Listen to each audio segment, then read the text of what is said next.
Marcus Johnson stood silently at Gate 12 of Terminal C, his boarding pass clutched between two fingers.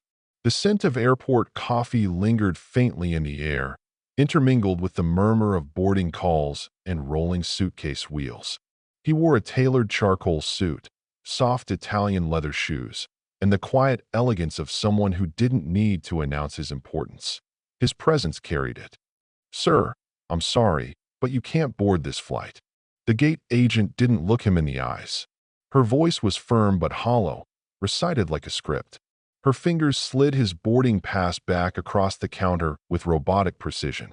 Around them, the chatter of first-class passengers quieted, some glancing over with mild curiosity, others with amusement. Marcus's jaw tensed. He'd been here before, not physically, but spiritually. Denied. Not because the system failed, but because someone decided he didn't belong. A man nearby whispered to his companion. Probably tried to sneak in on someone else's miles. Another chuckled. He exhaled slowly. "You want a scene?" He thought. "I'll give you one. But not yet." Marcus pocketed the boarding pass and turned slightly, surveying the terminal with the trained calm of a man used to boardroom wars. He wasn't just any passenger. At 35, Marcus Johnson was the youngest black CEO of Apex Dynamics, a tech powerhouse specializing in next-gen AI. He'd just completed 3 grueling days in Dubai, finalizing a $1.4 billion merger. This one simple flight, was supposed to be the end cap. A whiskey, a reclining seat, a sky quiet enough to sleep in. Instead, he was standing in front of a woman with a name tag that read M. Sanders, who had decided he didn't look like first-class material. "There's been an issue with your ticket," she said flatly. "The system says economy." "I booked and paid for first class," Marcus replied, voice controlled, even. "I have the confirmation right here." Behind him, a man in khaki pants and a stained polo shirt stepped forward, waved his pass, and was welcomed aboard without hesitation. "First class confirmed." The scanner chimed up. Marcus's stomach tightened. "Not again. I want to speak to a supervisor."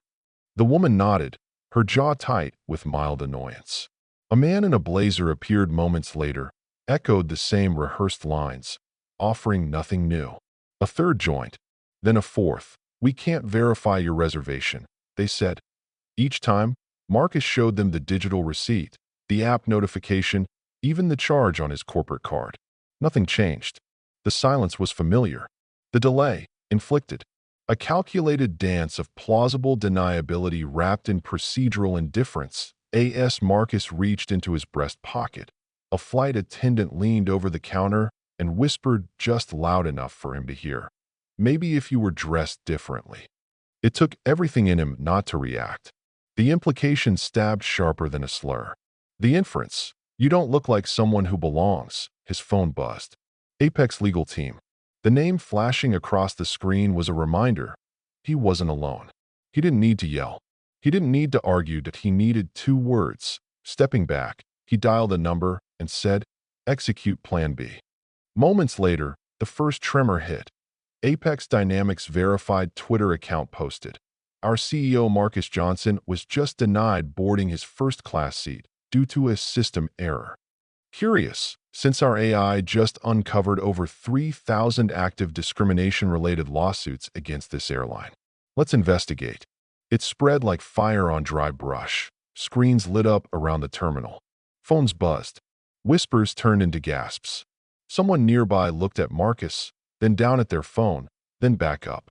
A child tugged at their mother's sleeve, pointing to by the time Marcus's second notification came in, the airline stock had begun to fall. 3%, then 5%, then 7% within minutes. Influencers reposted the tweet.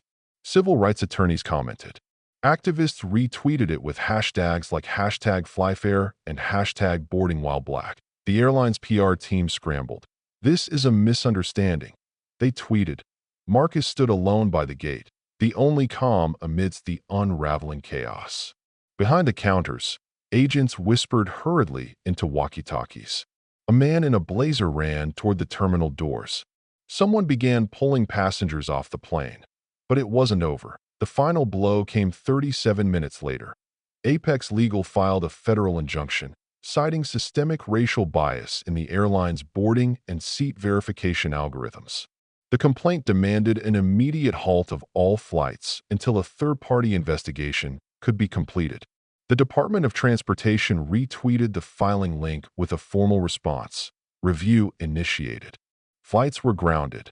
Passengers across the country sat confused, delayed, frustrated.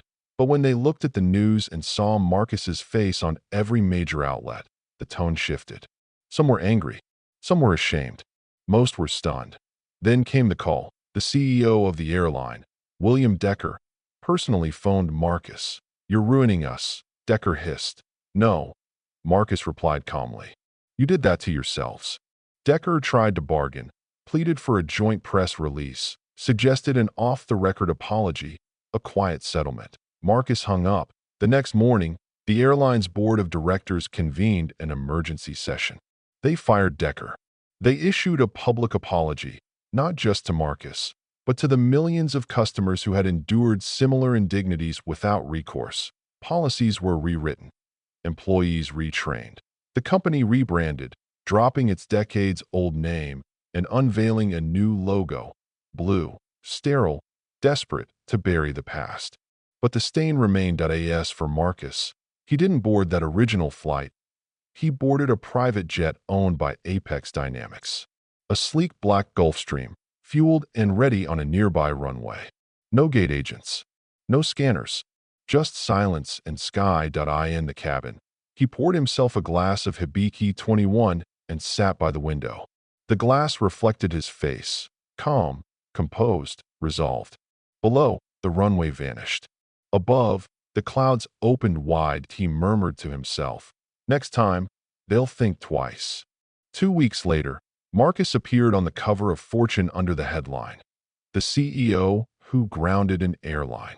The story detailed his rise from a scholarship kid in Baltimore to building one of the world's most powerful AI companies.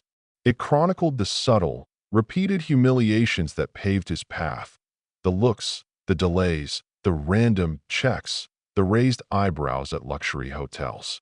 And it highlighted this moment, not as vengeance, but as vindication. He didn't ask to be a symbol. But sometimes, the seat you fight for isn't just yours. It's for every person who's ever been told, in silence or in smirks, that they didn't belong.